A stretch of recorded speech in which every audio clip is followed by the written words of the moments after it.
ನೋಡಿ, ಒಂದು ಹಿಂದಿಯಲ್ಲಿ ಒಂದು ಗಾದೆ ಮಾತಿದೆ, ಜಬ್ ಭಗವಾನ್ ದೇತಾ ಚಪ್ಪರ್ ಪಾಡ್ಕೆ ದೇತಾ ಅಂತ. ಎಲ್ಲ ಕಡೆ ಬರ ಇದೆ ಸರ್, ಎಲ್ಲ ಕಡೆ ಬರ ಇದೆ, ಎಲ್ಲ ತಾಲೂಕು ಬರ ಇದೆ. ಆದರೆ ಉತ್ತರ ಕನ್ನಡದಲ್ಲಿ ಆ ಜಾಗದಲ್ಲಿ ನೀರು ಸಿಕ್ಕಿದೆ ಅಂತಂದರೆ ಗೌರಿಗೆ ಗಂಗೆ ಒಲಿದಿದ್ದಾಳೆ ಅಂತ ಲೆಕ್ಕ. ನೋಡಿ ನೀರು ಎಷ್ಟು ಹೋರಾಟ, ಅವರು ಹೋರಾಟ ಮಾಡಿದರು ಅಂತೇಳಿ ಒಂದು ಕಾರ್ಯಕ್ರಮ ಮಾಡಿದ್ವಿ. ದುಡ್ಡು ಬೇಕಮ್ಮ, ನಿಮಗೇನಾದರೂ ಹೆಲ್ಪ್ ಬೇಕಾ, ಈ ಒಂದಿಬ್ಬರು ಸಹಾಯಕರನ್ನ ಕೊಡಲ, ಇಲ್ಲ ನಂದೊಂದು ಛಲ, ನಾನು ಒಬ್ಬಳೇ ಮಾಡಬೇಕು ಅಂತೇಳಿ. ಓಕೆ, ಅದಾದ ಮರುದಿವಸ ಎಲ್ಲರೂ ಗೊತ್ತಾಗ್ಬಿಡ್ತು ಅಧಿಕಾರಿ ವರ್ಗಕ್ಕೆ, ಅಬ್ಬಬ್ಬಬ್ಬ ಇವ್ರು ನೀರು ಕೊಟ್ಟರೆ ನಮಗೆ ಮರ್ಯಾದೆ ಹೋಗ್ಬಿಡುತ್ತೆ, ಅದನ್ನು ನಿಲ್ಲಿಸ್ಬಿಡೋದು. ಬೇಡಮ್ಮ ನಾನು ಮಾಡಿಕೊಡ್ತೀನಿ, ನೀವು ಮಾಡಿ ಸಪೋರ್ಟ್ ಏನಿಲ್ಲ. ತಹಶೀಲ್ದಾರ್ ಬಂದರು, ಅದಕ್ಕೆ ಅಡ್ಡ ಕಟ್ಟಿದ್ರು, ಕ್ಲೋಸ್ ಮಾಡಿಬಿಟ್ರು. ಏನು ವೇಗ, ನಾವು ಬಿಡ್ತೀವಾ? ಬಿಡಲಿಲ್ಲ. ತಹಶೀಲ್ದಾರ್ ಅವರ ನಂಬರ್ ಹಾಕಿದ್ವಿ, ಫೋನ್ ಮಾಡಿ ಕೇಳಿ ಅಂತ ಅಂದ್ಬಿಟ್ಟು. ಆ ನಂತರ ಅದು ಎಲ್ಲಿಂದ ಎಲ್ಲಿ ತನಕ ಹೋಯ್ತು ಅಂದರೆ ಟೀಚರ್ಗಳನ್ನು ಬೆದರಿಸಿದ್ರು. ಎಲ್ಲ ಟೀಚರ್ಸ್ಗಳ ಪರವಾಗಿ ನಾವಿದ್ದೀವಿ, ನೀವು ಅಳ್ತಾ ಇದ್ರಿ, ನಾವು ಮೊನ್ನೆ ಹೇಳಿದ್ವಿ, ನಿಮ್ಮನ್ನು ಯಾರಾದರೂ ಮುಟ್ಟೋಕೆ ಬಂದರೆ ನಾವಿದ್ದೀವಿ, ನಮಗೆ ಈ ಥರ ನೋಟಿಸ್ ಬಂದಿರ್ಬೋದು, ನಿಮ್ಮ ವಿರುದ್ಧ ಕ್ರಿಮಿನಲ್ ದಾಖಲೆ ಹಾಕ್ತೀವಿ, ಮತ್ತೊಂದು ಹಾಕ್ತೀವಿ ಅಂತೇಳಿ. ಇದೇ ಸಮಯಕ್ಕೆ ಹೇಳ್ತೀನಿ, ಬೇಕಿದ್ರೆ ಇದೇ ಕ್ಷಣಕ್ಕೆ ಒಂದು ಮೆಸೇಜ್ ಬಂತು, ನನಗೆ ಒಂದು ಮೆಸೇಜ್ ಬಂತು, ಓದ್ಬಿಡ್ತೀನಿ. ಸರ್, ಯಾರು ಲಾಯರ್ ನೋಟಿಸ್ ಕಳಿಸಿದ್ದಾರಲ್ಲ ನೋಡಿ, ಇಲ್ಲಿ ಬೇಕಿದ್ರೆ ಇದೆ, ಇಲ್ಲಿದೆ ತೋರಿಸ್ತೀನಿ. ಸರ್, ಯಾರು ಲಾಯರ್ ನೋಟಿಸ್ ಕಳಿಸಿದ್ದಾರಲ್ಲ, ನಾವು ಅಲ್ಲಿನ ಮಕ್ಕಳಿಗೆ ಕುಡಿಯಲಿಕ್ಕೆ ನೀರು ಸಿಕ್ಕಿರಲಿಲ್ಲ ಅಂತೇಳಿ ಮಾಡಿದ್ದೀವಿ, ಮಕ್ಕಳಿಗೆ ತೊಂದರೆ ಆಗಿರೋ ಕಾರಣಕ್ಕಾಗಿ ನಾವು ಕೂಡ ಮಾನಹಾನಿ ಕೇಸ್ ಹಾಕೋಣ ಸರ್ ಅಂತ ಕೇಳಿದ್ದಾರೆ. ಜನ ನಮಗೆ ಬೇಕಾದಷ್ಟು ಬರ್ತಾರೆ ಸರ್, ಪ್ರಾಬ್ಲಮ್ ಅಲ್ಲ.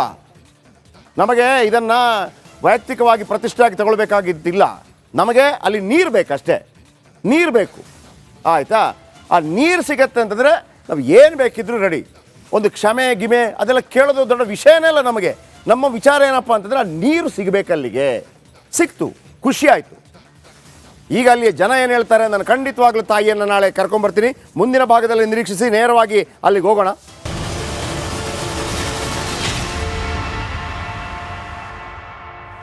ಎಸ್, ನೇರವಾಗಿ ನಮ್ಮ ಶೇಷಗಿರಿ ರೆಡಿ ಇದ್ದಾರೆ ನೋಡಿ, ಯಾವ ರೀತಿ ಗಂಗೆ ಪೂಜೆ ನೆರವೇರಿಸಿದ ಗೌರಿ ನಾಯಕ್ ಅವರು.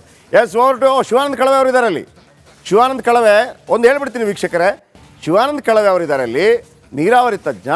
ನಿಮಗೆ ಈ ಯಶ್ ಫೌಂಡೇಶನ್ ಇದೆಯಲ್ಲ, ಅವರು ಕೊಪ್ಪಳ ಭಾಗದಲ್ಲಿ ನೀರು ಏನು ಕೊಡಿಸಿದ್ರಲ್ವಾ, ಯಶೋ ಮಾರ್ಗ, ಇವ್ರ ಹತ್ರ ಮಾಹಿತಿ ಕೇಳಿಬಿಟ್ಟು, ನಿಜವಾಗಿ ಇಂಥವ್ರಿಗೆಲ್ಲ ಪದ್ಮಶ್ರೀ ಅವಾರ್ಡೆಲ್ಲ ಬರಬೇಕು ರೀ, ಶಿವಾನಂದ ಕಳವೆ ಅಂಥವ್ರಿಗೆಲ್ಲ. ದಯವಿಟ್ಟು ಮಾತಾಡಿಸಿ. ಅವರೊಂದು ಮೆಸೇಜ್ ಕಳಿಸ್ತಾರೆ ನನಗೆ 7ನೇ ತಾರೀಕು. ಆಮೇಲೆ ನಿರಂತರವಾಗಿ ನಮ್ಮ ಫೋನ್ ಸಂಪರ್ಕ ಇರುತ್ತೆ.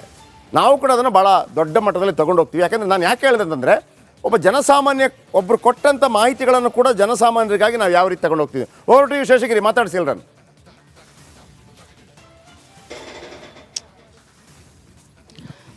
ಎಸ್ ಜಯಪ್ರಕಾಶ್, ಈಗ ಗೌರಿ ನಾಯಕ್ ಅವರ ಕಾರ್ಯಕ್ಕೆ ಇವತ್ತು ಯಶಸ್ಸು ಸಿಕ್ಕಿದೆ. ರಿಪಬ್ಲಿಕ್ ಕನ್ನಡ ವಾಹಿನಿಯ ಕೆಲಸಕ್ಕೆ ಕೂಡ ಯಶಸ್ಸು ಸಿಕ್ಕಿದೆ ಅಂತ ಹೇಳ್ಬೋದು. ಇವತ್ತು ಗಂಗೆ ಹರಿದಿದ್ದಾಳೆ. ಗೌರಿಯನ್ನೇ ಮಾತಾಡ್ತೀನಿ. ಅಮ್ಮ, ಏನು ಹೇಳ್ತೀರಿ, ಏನು ಹೇಳಕ್ಕೆ ಇಷ್ಟಪಡ್ತೀರಿ? ಗಂಗೆ ನೋಡಿ ತುಂಬ ಖುಷಿ ಆಯಿತು. ನೋಡಿ, ಗಂಗೆ ನೋಡಿ ತುಂಬ ಖುಷಿ ಆಯಿತು. ನೋಡಿ ಜಯಪ್ರಕಾಶ್, ಇವತ್ತು ಬಾವಿಯಲ್ಲಿನ ನೀರನ್ನೇ ತೆಗೆದುಕೊಂಡು ಗೌರಿ ನಾಯಕ್ ಅವರು ತಮ್ಮ ಸೊಂಟದ ಮೇಲೆ ಇಟ್ಕೊಂಡಿರೋ ನೋಡ್ತಾ ಇರ್ಬೋದು. ಯಾವ ರೀತಿಯಾಗಿ ಇವತ್ತು ಅವರು ಕಳೆದ 1 ತಿಂಗಳಿಂದ ತಪಸ್ಸಿನ ಫಲವಾಗಿ ಇವತ್ತು ನೀರು ಚಿಮ್ಮಿದೆ ನೋಡ್ತಾ ಇರ್ಬೋದು. ಇವತ್ತು ಅಂಗನವಾಡಿ ಮಕ್ಕಳಿಗೋಸ್ಕರ ಈ ನೀರು ಕೊಡಬೇಕೆಂಬ ಮಹದಾಸೆ ಕಳೆದ ಹಲವು ದಿನಗಳಿಂದ ಅವ್ರದ್ದು ಇತ್ತು. ಹೀಗಾಗಿ ಗಂಗೆ ಒಲಿದಾನೆ ಅಂತ ಹೇಳ್ಬೋದು. ಈಗ ಜಲತಜ್ಞರಾದ ಶಿವಾನಂದ ಕಳವೆಯವರು ನಮ್ಮ ಜೊತೆಗಿದ್ದಾರೆ. ಸರ್, ಏನು ಹೇಳಕ್ಕೆ ಇಷ್ಟಪಡ್ತೀರಿ? ನೋಡಿ, ಬಾವಿ ತೆಗಿತಾ ಅವಳ ಕಣ್ಣಲ್ಲಿ ನೀರು ಬರ್ತಾ ಇತ್ತು. ಇವತ್ತು 50-55 ಅಡಿ ಆಳದ ಬಾವಿಯಲ್ಲಿ ನೀರು ಬರ್ತಾ ಇದೆ. ಗೌರಿ ನಾಯಕ್ ಅವರು ಬಾವಿ ತೆಗೆಯುವಾಗ ಎಲ್ಲಿ ತೆಗಿಲಿ ಅಂತ ಯಾವ ತಜ್ಞರನ್ನೂ ಕೇಳಿಲ್ಲ.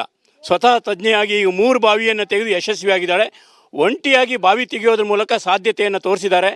ಸರ್ಕಾರ ಮಲೆನಾಡಿನ ಪ್ರದೇಶದಲ್ಲಿ ಕೊಳವೆ ಬಾವಿ ತೆಗೆಯೋದಕ್ಕೆ ಓಡ್ತಾ ಇದ್ದರೆ, ಒಬ್ಬ ಹೆಣ್ಮಗಳು ತೆರೆದ ಬಾವಿಯಲ್ಲಿ ನೀರನ್ನು ಸಿಗುವ ಸಾಧ್ಯತೆಯನ್ನು ತೋರಿಸ್ಕೊಟ್ಟಿದ್ದಾಳೆ. ಈ ಯಶಸ್ಸು ಕರ್ನಾಟಕದ ತೆರೆದ ಬಾವಿಗಳ ಕುರಿತು ಕಣ್ಣು ತೆರೆಸುವ ದೊಡ್ಡ ಕಾಯಕ ಆಗಿದೆ. ಏನು ಗೌರಿ ಏನಿದ್ದಾರೆ, ಈ ಗಂಗೆಯನ್ನು ಏನು ಕರೆತಂದಿದ್ದಾರೆ ಈ ಗುಡ್ಡದ ಊರಲ್ಲಿ, ಇದು ಯಶಸ್ವಿಯ ಅತ್ಯಂತ ದೊಡ್ಡ ಖುಷಿಯ ಸಂಗತಿಯಾಗಿದೆ. ಇದು ಶಿವಾನಂದ ಕಳವೆಯವರು ಹೇಳುವಂಥ ಮಾತು. ಅಮ್ಮ, ಏನು ಹೇಳ್ತೀರಿ? ಈಗ ರೆಡಿ ಆಗಬೇಕು, ಈಗ ಬೆಂಗಳೂರು ಹೋಗ್ಲಿಕ್ಕೆ ರೆಡಿ ಆಗಬೇಕು, ನಾಳೆ ಸ್ಟುಡಿಯೋದಲ್ಲಿ ಕೂತ್ಕೊಳ್ಬೇಕು. ಜಯಪ್ರಕಾಶ್ ಶೆಟ್ಟರ್ ಹೇಳಿದ್ದಾರೆ, ಅವತ್ತು ಹೇಳಿದ್ರು, ಇವತ್ತು ಹೇಳ್ತಾ ಇದ್ದಾರೆ, ಬರ್ಬೇಕೀಗ. ಬರ್ತೀರಲ್ಲ? ಬರ್ತೇನೆ. ಓಕೆ, ಎಷ್ಟೊತ್ತಿಗೆ ಹೋಗೋಣ ನಾವೀಗ? ಈಗ ಎಷ್ಟು ಗಂಟೆಗೆ ನೀವು ಹೇಳ್ತೀರಿ ಅಷ್ಟು ಗಂಟೆಗೆ ಹೋಗೋದು. ಓಕೆ, ಹೋಗೋದೇ. ಓಕೆ, ಇಲ್ಲೆಲ್ಲ ಜಯಪ್ರಕಾಶ್ ಇಲ್ಲಿ ನೋಡ್ತಾ ಇರ್ಬೋದು, ಸಾಕಷ್ಟು ಸಂಖ್ಯೆಯ ಜನರು ಕೂಡ ಇದ್ದಾರೆ. ಯಾಕಂತ ಹೇಳಿದ್ರೆ ಬಹಳ ಸಂಭ್ರಮ ಕೂಡ ಗಣೇಶ ನಗರದಲ್ಲಿ ಮೂಡಿದೆ ಅಂತ ಹೇಳ್ಬೋದು. ಒಟ್ಟಿನಲ್ಲಿ ಉತ್ತರ ಕನ್ನಡ ಜಿಲ್ಲೆಯ ಶಿರಸಿಯ ಗೌರಿ ಈಗ ರಾಜ್ಯಕ್ಕೆ ಚಿರಪರಿಚಿತ. ಯಾಕಂತ ಹೇಳಿದ್ರೆ ಗೌರಿ ನಾಯ್ಕ್ ಅವರ ತಪಸ್ಸು ಮತ್ತು ಅವರ ಸತತ ಪರಿಶ್ರಮದ ಫಲವಾಗಿ ಇವತ್ತು ಗಂಗೆ ಹರಿದಿದ್ದಾಳೆ. ಹೀಗಾಗಿ ಎಲ್ಲ ಅಡೆತಡೆಗಳನ್ನು ಮೀರಿ ಇವತ್ತು ಈ ಒಂದು ಕಾರ್ಯದಲ್ಲಿ ಕೂಡ ಯಶಸ್ಸು ಕಂಡಿದ್ದಾಳೆ ಅಂತ ಹೇಳ್ಬೋದು. Jayaprakash, yes, thank you very much. ನಾಳೆ ಕೂಡ ಇದರ ಸುದೀರ್ಘ ಮಾಹಿತಿಗಳನ್ನು ನಿಮಗೆ ಕೊಡ್ತಾ ಹೋಗ್ತೀನಿ. ಆದಷ್ಟು ಬೇಗ ಗೌರಿ ನಾಯಕ್ ಅವರಿಗೆ ರಾಜ್ಯೋತ್ಸವ ಪ್ರಶಸ್ತಿ ಮತ್ತು ಇನ್ನಿತರ ಯಾವುದೇ ಪ್ರಶಸ್ತಿಗಳಿದ್ರು ಕೂಡ ಅವರಿಗೆ ಸಿಗಲಿ.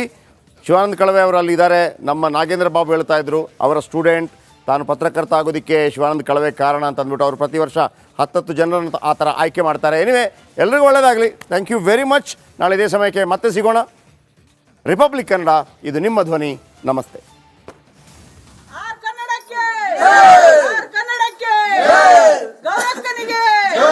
ಗೌರಕ್ಕನಿಗೆ